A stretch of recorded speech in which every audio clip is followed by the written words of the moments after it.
मैं हूं माइक पांडे। पृथ्वी पर सबसे बहुमूल्य पदार्थ है पानी।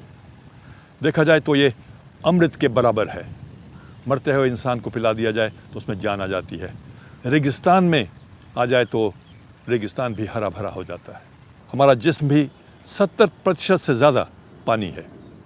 हमारे देश में नदियों को पूजा जाता है, पर विडंबना इस बात की है कि इसके बावजूद हमारी नदियाँ विश्व भर में सबसे ज़्यादा प्रदूषित और पोल्यूटेड है, और इसके जिम्मेदार हम हैं।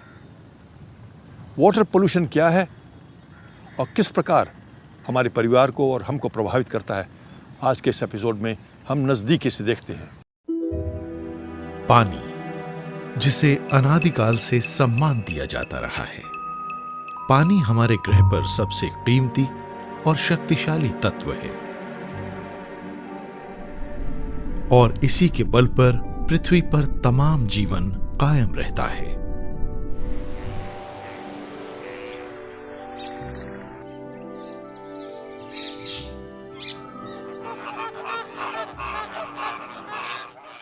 हमारी पृथ्वी एक जलीय ग्रह है।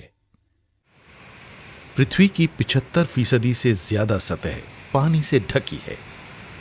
पृथ्वी पर जितना कुल पानी मौजूद है, उसमें से 97% पानी खारा है। लेकिन इसमें से भी 2% उत्तरी और दक्षिणी ध्रुवों पर बर्फ की शक्ल में जमा है और हमें उपलब्ध नहीं है।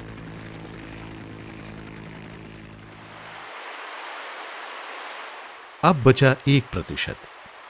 इसमें से भी आधा प्रतिशत जमीन की सतह के नीचे भूजल की शक्ल में है, और बाकी आधा प्रतिशत बारिश, नदियों, झीलों और तालाबों के रूप में हमारे लिए उपलब्ध है। यही आधा प्रतिशत पानी हमारी पृथ्वी को लाखों करोड़ों साल से जिंदा रखे हुए है। पानी पृथ्वी पर सबसे ताकतवर तत्व है। इसे बर्बाद नहीं किया जा सकता। सूर्य की किरणों से गर्म होकर ये जल कणों में बदलकर बादलों का रूप धारण कर लेता है, और फिर जब ये बादल ठंडे होते हैं तो वर्षा की शक्ल में पृथ्वी पर लौट आते हैं।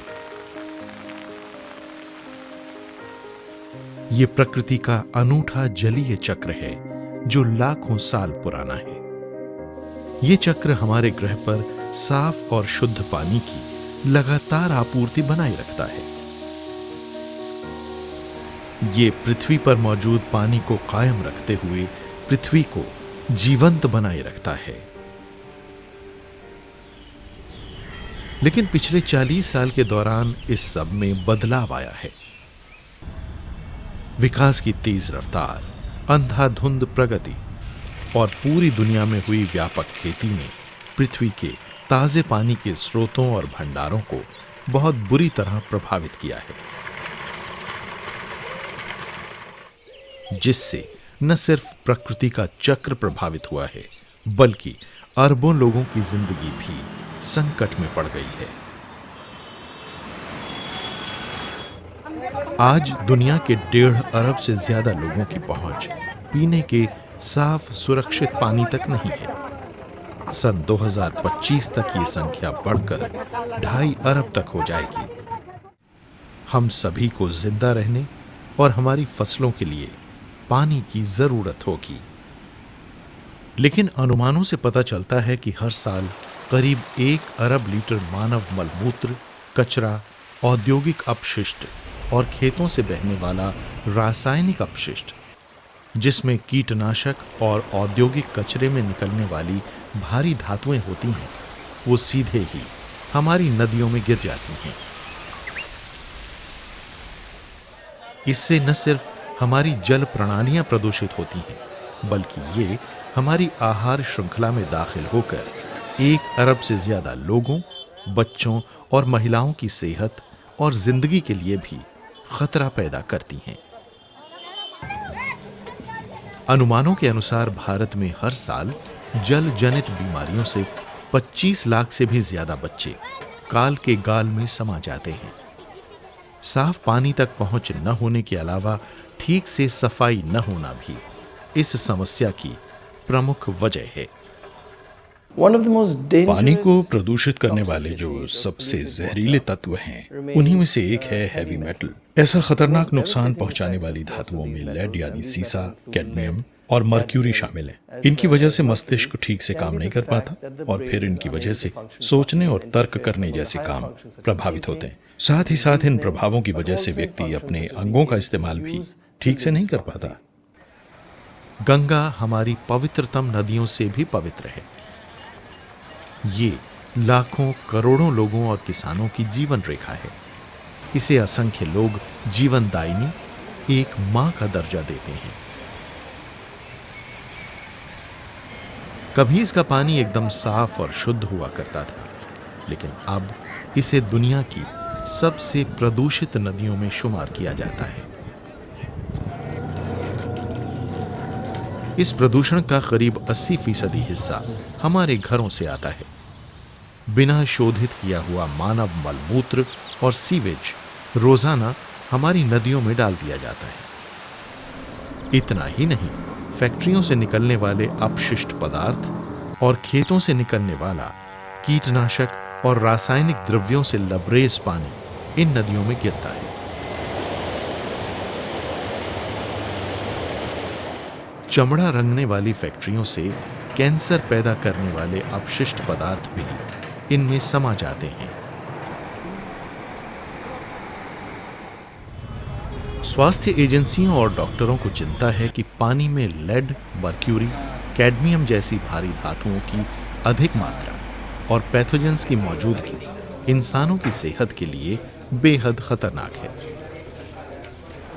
विशेषज्ञों ने यमुना और गंगा के पानी को मानव द्वारा इस्तेमाल के अयोग्य बताया है।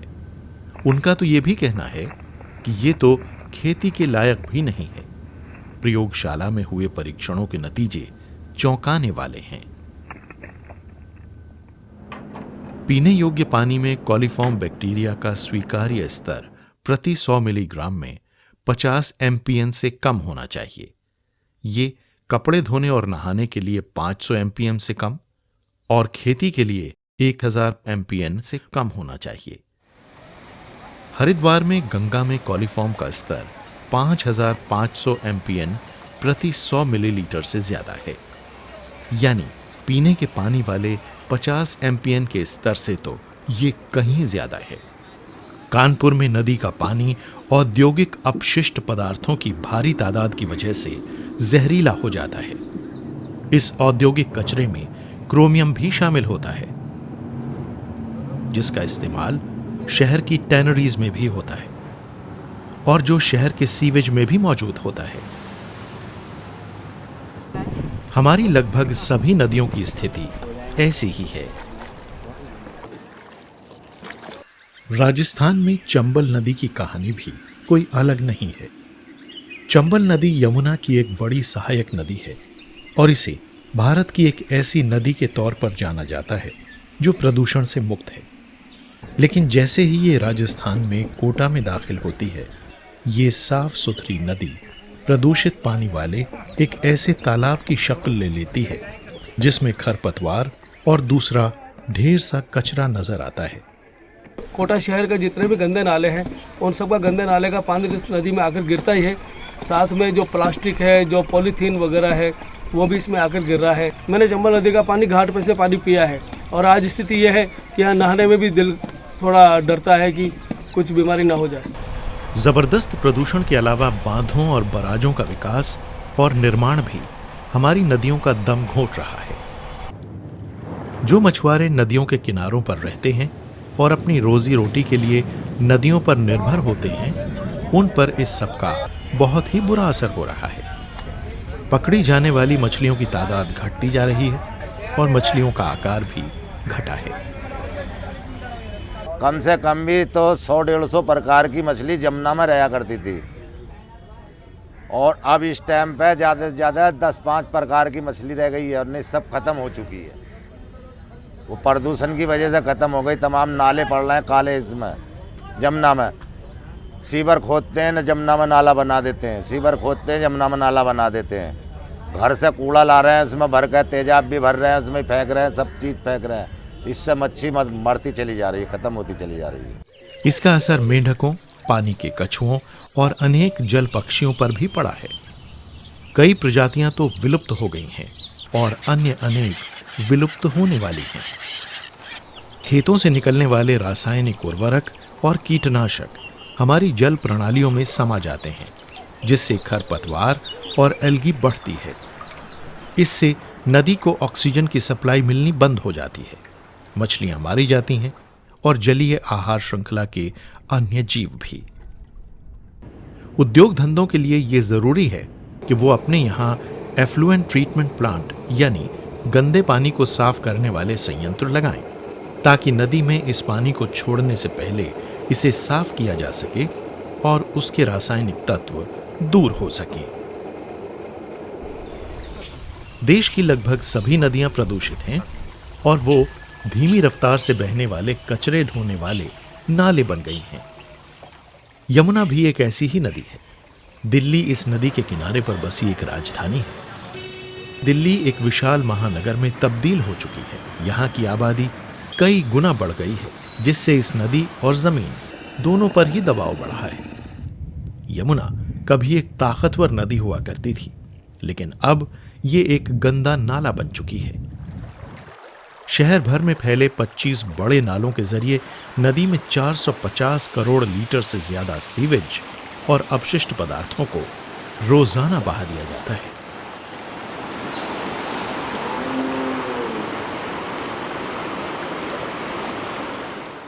लगातार बढ़ती कॉलोनियों और झुग्गी बस्तियों से निकलता सीवेज और औद्योगिक कचरा प्रदूषण के मुख्य कारण है। इस वजह से ये देश की सबसे प्रदूषित नदियों में से एक बन गई है। सीपीसीबी के सर्वेक्षण के अनुसार यमुना का पानी ई श्रेणी में आता है, जिससे ये वन्य जीवों, मनोरंजन संबंधी गतिविधियों या कृषि योग्य भी नहीं रहता।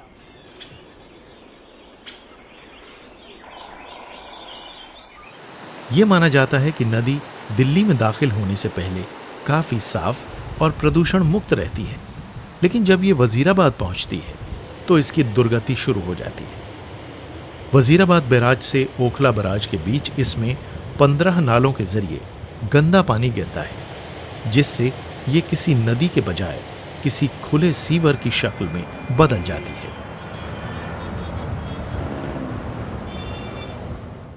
प्रयोगशालाओं में हुए परीक्षणों से यह पता चला है कि इस पानी में भारी धातुओं, घातक रसायनों और कीटनाशकों की मौजूदगी है। दिल्ली में यमुना की कुल लंबाई करीब 22 किलोमीटर है, जो इस नदी का मुश्किल से 2% हिस्सा है, पर 70% से भी ज्यादा प्रदूषण इसी हिस्से में इसमें शामिल हो जाता है। हमें पानी में जो घना फोम नजर आता है वो रासायनिक अपशिष्टों की भारी मात्रा के कारण ही है। नदी के थाले में खास तौर पर गर्मियों में जो खेती होती है वो भी नदी को प्रदूषित करने में अपनी भूमिका निभाती है। यमुना दिल्ली की आबादी के लिए जल आपूर्ति करने वाला मुख्य स्रोत है। दिल्ली के 70% से ज्यादा निवासी इसी पानी को पीते हैं। 25 साल से भी ज्यादा की कोशिशों, कानून बनाए जाने, अनेकों योजनाओं और करोड़ों रुपए खर्च किए जाने के बावजूद यमुना आज भी पहले जितनी ही गंभीर रूप से प्रदूषित है। दिल्ली में 18 से ज्यादा sewage treatment plant, 10 common effluent plant होने और हजारों वासियों को दूसरी जगहों पर बसाए जाने के बावजूद यमुना की सफाई पर कोई खास फर्क नहीं पड़ा है। अगर आप शहर के अंदर मौजूद सीवेज ट्रीटमेंट प्लांट्स पर नजर डालें जो शहर के गंदे पानी को सीधे नदी में पहुंचा देते हैं, तो ये बात आपको बहुत चिंता में डालेगी कि ज्यादातर अपशिष्ट को या तो बिना ट्रीट किए या फिर आधा अधूरा ट्रीट करके बहा दिया जाता है। सीवेज को इस तरह नदी में बहाना एक बहुत बड़ी समस्या है। कहने का मतलब ये है कि नदी को दिल्ली शहर के एक ड्रेनेज सिस्टम के तौर पर इस्तेमाल किया जा रहा है। Drainage system for the city of Delhi. कहते हैं कि नदियों में खुद को साफ करने की क्षमता होती है, पर यमुना के मामले में ये क्षमता लाखों लीटर सीवेज और ढेर से कचरे के आगे मात खा जाती है और इस तरह ये नदी एकदम अनुर्वर और बेहद प्रदूषित हो जाती है।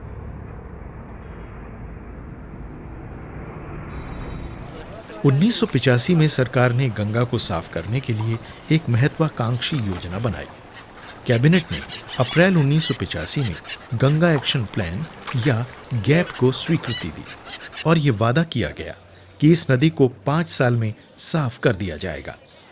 इस योजना में 261 योजनाएं थीं, जो उत्तर प्रदेश, बिहार और पश्चिम बंगाल के 25 शहरों में फैली थीं।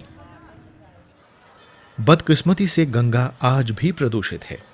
अगर हमें इस गंभीर समस्या को सुलझाना है तो विभिन्न स्तरों पर संयुक्त प्रयासों की फौरन जरूरत है। अगर आम लोग इस काम में अपनी भूमिका अदा नहीं करेंगे तो हमारी सरकारी एजेंसियों की कोशिशें कामयाब नहीं होने वाली।